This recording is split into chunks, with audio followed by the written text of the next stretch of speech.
ಪ್ರತಿನಿತ್ಯ ಒಂದು ಹೋಟೆಲ್ನಿಂದ ಬೆಳಿಗ್ಗೆ ಹಾಗೂ ಮಧ್ಯಾಹ್ನ ಪಾರ್ಸಲ್ ಅನ್ನು ತೆಗೆದುಕೊಂಡು ಹೋಗುತ್ತಿದ್ದ ಒಬ್ಬ ಭಿಕ್ಷುಕನ ಮೇಲೆ ಅನುಮಾನ ಪಟ್ಟಂತಹ ಪೊಲೀಸರು ಅವನನ್ನು ಹಿಂಬಾಲಿಸಿದಾಗ ಅಲ್ಲಿ ಸಿಕ್ಕಿದ್ದು ಕಂಡು ಇಡೀ ಪೊಲೀಸ್ ಡಿಪಾರ್ಟ್ಮೆಂಟ್ ಬೆಚ್ಚಿ ಬಿದ್ದಿದೆ.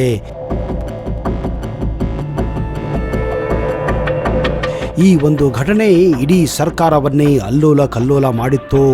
ಅಷ್ಟಕ್ಕೂ ಅಲ್ಲಿ ನಡೆದಿದ್ದೇನು, ಯಾಕೆ ಪೊಲೀಸರಿಗೆ ಈ ಭಿಕ್ಷುಕನ ಮೇಲೆ ಅನುಮಾನ ಬಂದಿತ್ತು, ಅಷ್ಟಕ್ಕೂ ಆ ಭಿಕ್ಷುಕ ಮಾಡಿದ್ದೇನು, ಅಲ್ಲಿ ಸಿಕ್ಕಿದ್ದೇನು, ಇದು ಹೆಜ್ಜೆ ಹೆಜ್ಜೆಗೂ ಕುತೂಹಲ ಹುಟ್ಟಿಸುವಂತಹ ಒಂದು ನೈಜ ಘಟನೆಯಾಗಿದೆ, ಸತ್ಯ ಘಟನೆಯಾಗಿದೆ.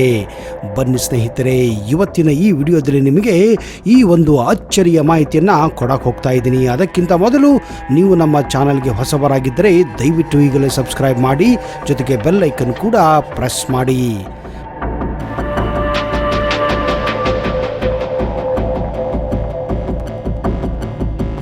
ನಮಸ್ಕಾರ ಸ್ನೇಹಿತರೆ, ನಿಮಗೆಲ್ಲ ಆತ್ಮೀಯ ಹಾಗೂ ಅದ್ದೂರಿ ಸ್ವಾಗತ.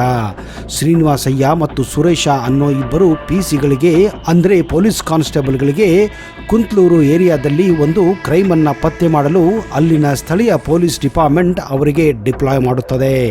ಈ ಇಬ್ಬರ ಬಾಸ್ ಸಬ್ ಇನ್ಸ್ಪೆಕ್ಟರ್ ರವೀಂದ್ರನಾಥ್ ಈ ಕೇಸನ್ನು ಮುಗಿಸೋಕೆ 2 ತಿಂಗಳಾದರೂ ಆಗಿರಲಿಲ್ಲ. ಮೇಲಿಂದ ಮೇಲೆ ಕಮಿಷನರ್ ಪ್ರೆಷರ್ ತುಂಬಾನೇ ಆಗಿತ್ತು. ಇದೇ ಕಾರಣ ಶ್ರೀನಿವಾಸಯ್ಯ ಮತ್ತು ಸುರೇಶರನ್ನ ಪ್ರತಿದಿನ ರವೀಂದ್ರನಾಥ್ ಆ ಏರಿಯಾದಲ್ಲಿ ನಡೆಯುವಂತಹ ಪ್ರತಿಯೊಂದು ಆಗು ಹೋಗುಗಳ ಬಗ್ಗೆ ಮಾಹಿತಿಯನ್ನ ತೆಗೆತಾ ಇದ್ರು.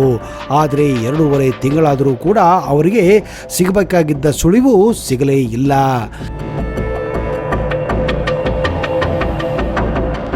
ಶ್ರೀನಿವಾಸಯ್ಯ ಹಾಗೂ ಸುರೇಶ್ಗೂ ಕೂಡ ಈ ಕೇಸ್ ಮೇಲೆ ಕೆಲಸ ಮಾಡಿ ಪ್ರತಿದಿನ ಬಯಸಿಕೊಂಡು ಸುಸ್ತಾಗಿ ಹೋಗಿದ್ದರು. ಕೆಲಸ ಬಿಡಬೇಕು ಅನ್ನೋ ಮಟ್ಟಿಗೆ ಸಾಕಾಗಿತ್ತು.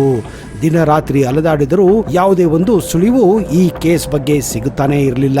ಅದು ಸೆಪ್ಟೆಂಬರ್ 28ನೇ ತಾರೀಕು. ಶ್ರೀನಿವಾಸಯ್ಯ ಸುರೇಶ್ ಬೆಳಗ್ಗೆ ನಾಷ್ಟ ಮಾಡೋದೇ ಪೈ ಹೋಟೆಲ್ಗೆ ಬರುತ್ತಾರೆ. ಈ ಕೆಲಸ ಸಾಕಪ್ಪ, ಬೇರೆ ಕೆಲಸ ಮಾಡಬೇಕೆಂದು ಡಿಸ್ಕಸ್ ಮಾಡುತ್ತಿರುತ್ತಾರೆ. ಕೊನೆಗೆ ಎಂದಿನಂತೆ ಟೀಯನ್ನ ಕುಡಿಯುತ್ತಾ ತಮ್ಮ ಕಷ್ಟ ಸುಖನ ಹಂಚಿಕೊಳ್ಳುತ್ತಿರುತ್ತಾರೆ.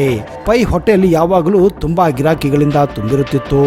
ಅದು ಸುಮಾರು 9:30 ಹೋಟೆಲ್ಗೆ ಒಬ್ಬ ಭಿಕ್ಷುಕ ಪಾರ್ಸಲ್ ಅನ್ನು ತೆಗೆದುಕೊಂಡು ಪಕ್ಕದ ರೋಡಿಗೆ ಹೋಗುತ್ತಾನೆ.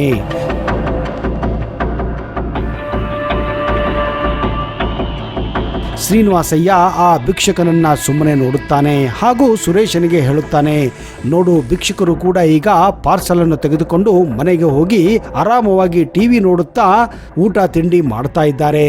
ನಾವು ಇಲ್ಲಿ ಬೇಕಾಬಿಟ್ಟಿ ಅಲೆದಾಡಿಕೊಂಡು ಈ ಒಂದು ಜೀವನವನ್ನ ಅನುಭವಿಸ್ತಾ ಇದ್ದೀವಿ ಎಂದು ನಮಗಿಂತ ಭಿಕ್ಷಕರೇ ಪುಣ್ಯವಂತರು ಅಂತ ಹೇಳುತ್ತಾನೆ. ಹೌದು ಅಂತ ಇಬ್ಬರು ಹೇಳಿ ವಾಪಸ್ಸು ಪೊಲೀಸ್ ಠಾಣೆಗೆ ಹೋಗುತ್ತಾರೆ. ಮರುದಿನ ಮತ್ತೆ ಶ್ರೀನಿವಾಸಯ್ಯ ಮತ್ತು ಸುರೇಶ್ ಅದೇ ಪೈ ಹೋಟೆಲ್ಗೆ ಬರುತ್ತಾರೆ.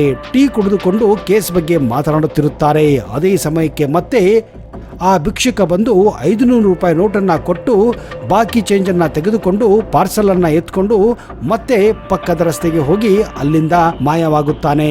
ಶ್ರೀನಿವಾಸಯ್ಯನಿಗೆ ಆ ಭಿಕ್ಷುಕನನ್ನು ನೋಡಿ ವಿಚಿತ್ರ ಅನಿಸುತ್ತದೆ. ಯಾಕಂದ್ರೆ ಭಿಕ್ಷುಕನ ಕೈಯಲ್ಲಿ 500 ರೂಪಾಯಿ ನೋಟು ನೋಡಿ ಜೊತೆಗೆ ಪಾರ್ಸಲ್ ತೆಗೆದುಕೊಂಡು ಹೋಗೋದನ್ನ ನೋಡಿ ಕುತೂಹಲ ಹುಟ್ಟುತ್ತದೆ.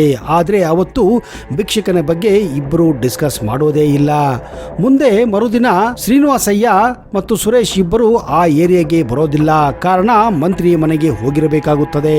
ಮತ್ತೆ ಸೋಮವಾರ ದಿವಸ ಹೋಟೆಲ್ಗೆ ಬಂದು ಎಂದಿನಂತೆ ಮಾತನಾಡುತ್ತಿರುತ್ತಾರೆ. ಮತ್ತೆ ಅದೇ ಸಮಯಕ್ಕೆ ಭಿಕ್ಷುಕ 500 ರೂಪಾಯಿ ನೋಟನ್ನ ಕೊಟ್ಟು ತನಗೆ ಬೇಕಾದಂತಹ ತಿಂಡಿಯನ್ನ ಪಾರ್ಸಲ್ ಮಾಡಿಕೊಂಡು ಪಕ್ಕದ ರಸ್ತೆಯಲ್ಲಿ ಹೋಗುತ್ತಾನೆ. ಶ್ರೀನಿವಾಸಯ್ಯನಿಗೆ ಯಾಕೋ ಆ ಭಿಕ್ಷುಕನ ಮೇಲೆ ಕೊಂಚ ಅನುಮಾನ ಬರುತ್ತದೆ. ಸುರೇಶನಿಗೆ ಆ ಭಿಕ್ಷುಕನ ಬಗ್ಗೆ ಹೇಳುತ್ತಾನೆ. ಆದರೆ ಸುರೇಶ ಇದರ ಬಗ್ಗೆ ಜಾಸ್ತಿ ಗಮನ ಕೊಡುವುದಿಲ್ಲ. ಹೋಗ್ಲಿ ಬಿಡು ಅಂತ ಇಬ್ಬರು ಸುಮ್ಮನಾಗುತ್ತಾರೆ.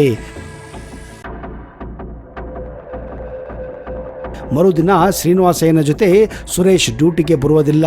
ಕಾರಣ ಅವತ್ತು ಅವನ ಹೆಂಡತಿಗೆ ಹುಷಾರಿರುವುದಿಲ್ಲ. ಹೀಗಾಗಿ ಶ್ರೀನಿವಾಸಯ್ಯ ಎಂದಿನಂತೆ ಪೈ ಹೋಟೆಲ್ಗೆ ಬಂದು ಟೀ ಕುಡಿತಾ ಇರುತ್ತಾನೆ. ಅದೇ ಸಮಯಕ್ಕೆ ಮತ್ತೆ ಆ ಭಿಕ್ಷುಕ ಅಲ್ಲಿಗೆ ಬಂದು 500 ರೂಪಾಯಿ ಕೊಟ್ಟು ತನಗೆ ಬೇಕಾದಂತಹ ತಿಂಡಿಯನ್ನ ಜೊತೆಗೆ ಎಳನೀರನ್ನ ಪಾರ್ಸಲ್ ಮಾಡಿಕೊಂಡು ಪಕ್ಕದ ರಸ್ತೆ ಮೂಲಕ ಹೋಗುತ್ತಾನೆ. ಶ್ರೀನಿವಾಸಯ್ಯನಿಗೆ ಮೊದಲಿನಿಂದಲೂ ಈ ಭಿಕ್ಷುಕನ ಮೇಲೆ ಅನುಮಾನ ಹುಟ್ಟಿತ್ತು. ಯಾವುದಕ್ಕೂ ಇವನನ್ನ ಹಿಂಬಾಲಿಸೋಣ ಅಂತ ನಿರ್ಧಾರ ಮಾಡುತ್ತಾನೆ. ಮಾಡುತ್ತಾನೆ.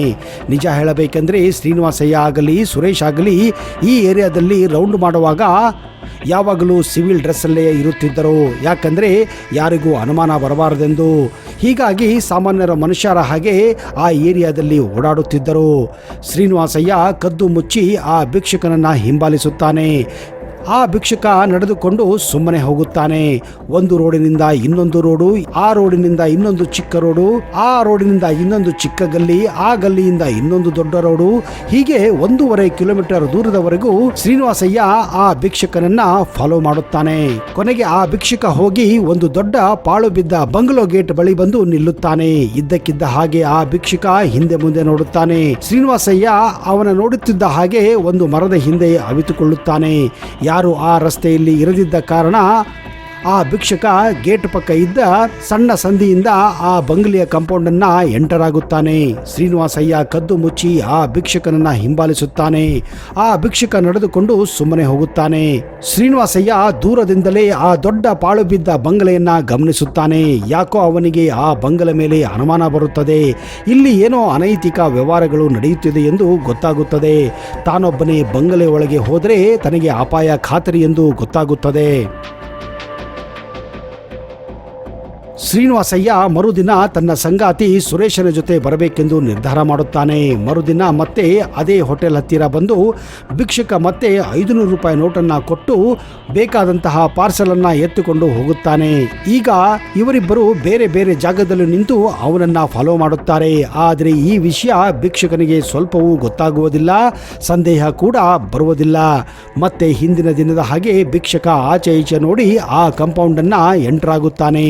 ಈ ಬಾರಿ ಶ್ರೀನಿವಾಸಯ್ಯ ಹಾಗೂ ಸುರೇಶ್ ಇಬ್ಬರು ತಮ್ಮ ತಮ್ಮ ಪಿಸ್ತೂಲುಗಳನ್ನು ತಮ್ಮ ಹತ್ತಿರವೇ ಇಟ್ಟುಕೊಂಡಿದ್ದರು. ಧೈರ್ಯದಿಂದಲೇ ಅವರು ಪಾಳು ಬಿದ್ದ ಮನೆಯ ಒಳಗಡೆ ಹೋಗಲು ನಿರ್ಧಾರ ಮಾಡುತ್ತಾರೆ. ಯಾರಿಗೂ ಗೊತ್ತಾಗದ ಹಾಗೆ ದೂರದಿಂದ ದೂರಬೀನನ್ನ ಬಳಸಿ ಸುತ್ತಲೂ ಪರೀಕ್ಷೆ ಮಾಡುತ್ತಾರೆ. ಯಾರು ಇಲ್ಲದೆ ಇರುವುದನ್ನ ಕಂಡು ಪಾಳು ಬಿದ್ದ ಬಂಗಲೆ ಒಳಗೆ ಎಂಟರ್ ಆಗುತ್ತಾರೆ. ಅದೊಂದು ಭಯಾನಕ ದೊಡ್ಡ ಬಂಗಲೆಯಾಗಿತ್ತು. ಎಷ್ಟು ವರ್ಷಗಳಿಂದ ಪಾಳು ಬಿದ್ದ ಹಾಗೆ ಕಾಣುತ್ತಿತ್ತು. ಕೊನೆಗೆ ಹಾಗೋ ಹೀಗೋ ಮಾಡಿ ಆ ಭಿಕ್ಷುಕ ಆ ಬಂಗಲೆ ಒಳಗೆ ಹೋದಂತಹ ಕೋಣೆಯ ಹತ್ತಿರ ಹೋಗಿಯೇ ಬಿಡುತ್ತಾರೆ. ಅಲ್ಲಿ ಯಾರೋ ಇಬ್ಬರು ಗುಸುಗುಸು ಮಾತನಾಡುವುದು ಅವರ ಕಿವಿಗೆ ಬೀಳುತ್ತದೆ. ಸುರೇಶ ಆಮೇಲೆ ಆ ಕೋಣೆಯ ಕಿಟಕಿಯ ಸಂದಿಯಿಂದ ಇಣುಕಿ ನೋಡುತ್ತಾನೆ. ನೋಡಿದರೆ ದಿಗ್ಭ್ರಾಂತನಾಗಿದ್ದ ಶ್ರೀನಿವಾಸಯ್ಯನಿಗೂ ಆ ಸಂದಿಯಿಂದ ನೋಡಲು ಹೇಳುತ್ತಾನೆ. ಶ್ರೀನಿವಾಸಯ್ಯ ಆ ಸಂದಿಯಲ್ಲಿ ಇಣುಕಿ ನೋಡಿದಾಗ ಆ ಕೋಣೆಯಲ್ಲಿ ಇದ್ದುದು ಕಂಡು ಬೆಚ್ಚಿ ಬೀಳುತ್ತಾನೆ. ಅಲ್ಲಿಂದ ಮೆಲ್ಲಗೆ ಇಬ್ಬರು ಆ ಬಂಗಲೆಯಿಂದ ಹೊರಗೆ ಬರುತ್ತಾರೆ. ನೇರವಾಗಿ ಪೊಲೀಸ್ ಸ್ಟೇಷನ್ಗೆ ಹೋಗಿ ತಮ್ಮ ಹಿರಿಯ ಪೊಲೀಸ್ ಅಧಿಕಾರಿಯಾದ ಸಬ್ ಇನ್ಸ್ಪೆಕ್ಟರ್ ರವೀಂದ್ರನಾಥ್ ಅವರಿಗೆ ನೋಡಿದ ಎಲ್ಲ ಮಾಹಿತಿಯನ್ನ ಇಂಚಿಂಚಾಗಿ ಕೊಡುತ್ತಾರೆ. ತಕ್ಷಣವೇ ಆಕ್ಟಿವ್ ಆದ ರವೀಂದ್ರನಾಥ್ ಇನ್ನೂ 10 ಪೊಲೀಸ್ ಪೇದೆಗಳೊಂದಿಗೆ ಆ ಪಾಳು ಬಿದ್ದ ಬಂಗಲೆ ಮೇಲೆ ಅಟ್ಯಾಕ್ ಮಾಡುತ್ತಾರೆ. ಹೌದು, ಆ ಕೋಣೆಯಲ್ಲಿ ಆ ಭಿಕ್ಷುಕನ ಜೊತೆ ಸಾದಿಕ್ ಅನ್ನುವ ವ್ಯಕ್ತಿ ಸಿಕ್ಕಿ ಬೀಳುತ್ತಾನೆ. ಹಾಗೆಯೇ ಆ ಕೋಣೆಯಲ್ಲಿ ಕೋಟಿ ಕೋಟಿ ತುಂಬಿದಂತಹ ಹಣದ ಬ್ಯಾಗುಗಳು ಪತ್ತೆಯಾಗುತ್ತವೆ. ಆಮೇಲೆ ಅಲ್ಲಿಯೇ ರವೀಂದ್ರನಾಥ್ ಇನ್ಕಮ್ ಟ್ಯಾಕ್ಸ್ ಡಿಪಾರ್ಟ್ಮೆಂಟ್ಗೆ ಈ ವಿಷಯವನ್ನ ತಿಳಿಸುತ್ತಾನೆ.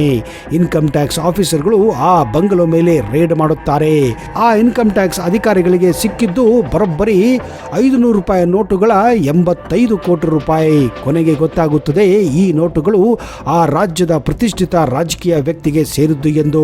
ಹೌದು ಸ್ನೇಹಿತರೆ, ಈ ಘಟನೆ ನಡೆದಿದ್ದು 1993 ಹೈದರಾಬಾದಿನ ಕುಂತಲೂರು ಪ್ರದೇಶದಲ್ಲಿ.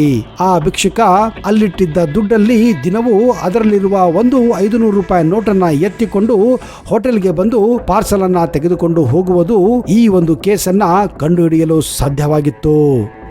ಆ ಭಿಕ್ಷುಕ ಮಾಡಿದ ಒಂದೇ ಒಂದು ತಪ್ಪಿನಿಂದ ಆ ರಾಜಕೀಯ ವ್ಯಕ್ತಿ ಇಂದು ಸೆರೆವಾಸದಲ್ಲಿದ್ದಾನೆ.